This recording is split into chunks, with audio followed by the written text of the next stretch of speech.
To ensure proper termination and grounding, UL runs 30 amps from the cable to the box through the connector and measures voltage drop between the cable and the box.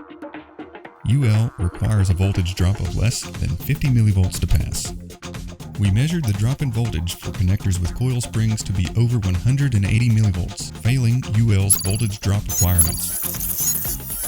If your connector uses a wire spring for grounding versus a perfect connector with a one-piece scroll design, your connector may not be properly grounded. Perfect connectors, strengthened by their unique one-piece scroll design, easily maintains proper grounding and are able to pass the UL voltage drop test when installed hand-tight. At American Connectors, proper grounding is a critical safety issue that we take into consideration when designing our connectors. Perfect Connectors by American Connectors takes grounding seriously, and so should you.